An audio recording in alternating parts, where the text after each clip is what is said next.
नमस्कार, आपसे मेरा नाम है शोभी यादव एडवोकेट और मैं आप सभी के लिए लीगल एडवाइस पर वीडियोस अपलोड करता हूं, जो कि आप सब लाइक करते हैं, पसंद करते हैं, शेयर करते हैं और सब्सक्राइब भी करते हैं। अगर आपने इस चैनल को सब्सक्राइब नहीं किया तुरंत करिएगा और दूसरे लोगों तक भी इस जानकारी को जरूर शेयर करिएगा। देखिए, एक हमारे पास एक सवाल आया कि सर, पत्नी साथ रहना चाहती है लेकिन पति तलाक लेना चाहता है, तो क्या तलाक होना पॉसिबल है? तो आज मैं आपको इस वीडियो के माध्यम से यही बताऊंगा कि मोस्ट कॉमनली क्या होता है कि जब आपको आपके सामने कुछ ऐसी परिस्थिति आ गई है कि अब साथ रहना संभव नहीं है, तो फिर पति हो या फिर पत्नी हो, दोनों में से कोई भी व्यक्ति तलाक के लिए अर्जी दाखिल माननीय न्यायालय के समक्ष कर सकता है। लेकिन रिश्ते कुछ इतना हद तक टूट जाते हैं या फिर उन रिश्तों में कोई जान नहीं रहती है, तब जाकर यहाँ तक नौबत आती है। लेकिन इससे पहले, यानी कि डाइवोर्स से पहले भी दोनों पार्टी को एक न एक बार या इससे कई अनेकों बार उनको मौका दिया जाता है कि आप अगर कहीं ना कहीं चांसेस हैं या कहीं पॉसिबिलिटी है तो एक दूसरे के साथ रहिए। ऐसे कई बार मेडिएशन भी कराए जाते हैं और मेडिएशन एक नहीं, लगातार कई कई बार चलते हैं, कई कई दिनों तक चलते हैं वो लगातार। वहाँ पर भी आपको मौका दिया जाता है कि आप एक दूसरे के साथ रहें और रहकर अपना जीवन यापन एक दूसरे के साथ व्यतीत करें। लेकिन कहीं ना कहीं ऐसी परिस्थिति आ जाती है कि वो या तो पत्नी किसी हट पर आ जाती है या फिर पति किसी हट पर आ जाता है, तो वो दोनों में कहीं ना कहीं दोनों के बीच में ऐसे परिस्थिति क्रिएट हो जाती है कि इस परिस्थिति से अब निकलना ही बेहतर है। तो ऐसे चीज़ों पर जब आपके सामने ये समस्या आती है कि अब हमें तलाक का केस डालकर हमें अलग होना ही ज़रूरी है, क्योंकि कहीं न कहीं ऐसी परिस्थिति आपके सामने तो खड़ी हो ही गई है, तो अब आपके लिए ये परिस्थिति सामने आ रही है कि सर, पत्नी चाहती है कि मैं साथ रहूँगी और पति ने तलाक की अर्ज़ी दाखिल कर दी है। तो अब क्या तलाक हो जाएगा? क्या पत्नी को न्याय मिल पाएगा या पत्नी साथ रह पाएगी? तो देखिए, ऐसी परिस्थिति में क्या होता है, मैं आपको खुलकर बताना चाहूँगा थोड़ा-सा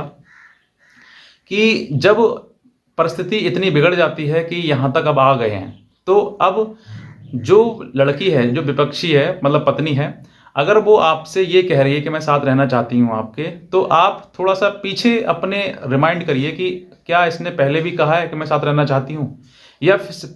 सिर्फ़ इसी मुकदमे के दौरान, क्योंकि तलाक का जैसे मुकदमा डाला, वैसे ही पत्नी रट लगा ली कि मैं साथ में रहना चाहती हूँ। या फिर इससे पहले भी उसने ये आपसे ये कहा है कि मैं साथ में रहना चाहती हूँ और वो गई हो या फिर नहीं गई हो,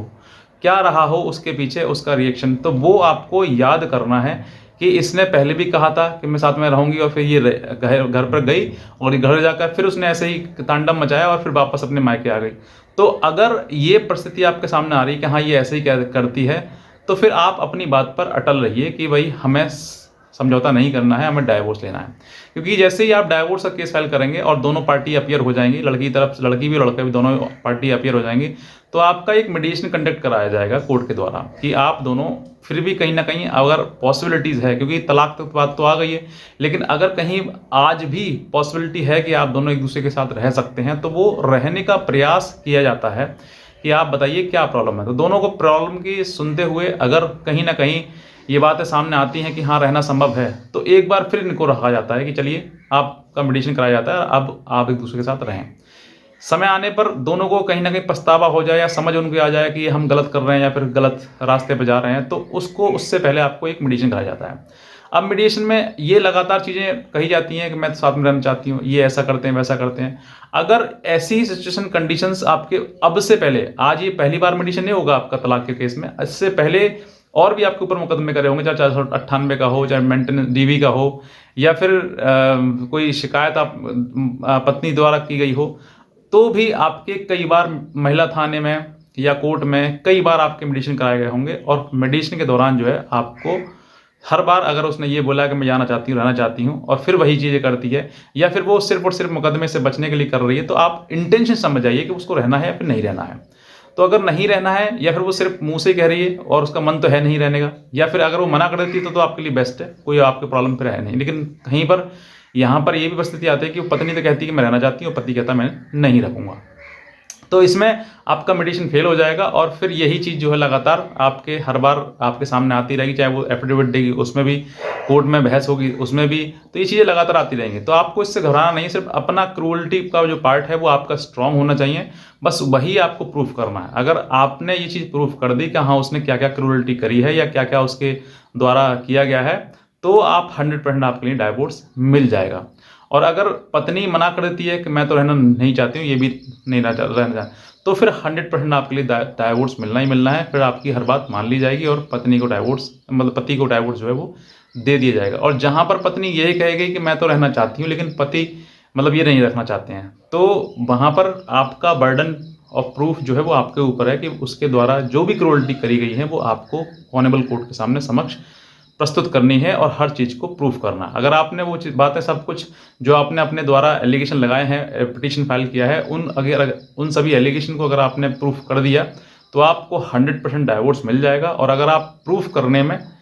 कामयाब नहीं हुए, सक्सेसफुल नहीं हुए, तो आपको खारिजा मिल जाएगा, मतलब डिस्पोज जो डाइवोर्स का केस है वो खारिज हो जाएगा, डिसमिस हो जाएगा, क्योंकि बिना सबूत के कोर्ट नहीं सुनेगी आपकी बात को। और आपको कोर्ट में सबूत साबित करने के लिए सबूत लगाना है अपनी बात को प्रूफ करने के लिए। तो बस मैं इतना कहना चाहूँगा, अगर आप कोई भी लीगल हेल्प अगर आप हमसे चाहते हैं तो आप हमारे दिए हुए नंबर पर हमें संपर्क कर सकते हैं, हमारी लीगल हेल्प ले सकते हैं। और इस वीडियो को ज़्यादा से ज़्यादा शेयर करिएगा दूसरे लोगों तक, ताकि और भी लोगों का जो मन में जो मिसकंसेप्शन है उसको दूर किया जा सके। तो आज का वीडियो देखने आपसे बहुत धन्यवाद।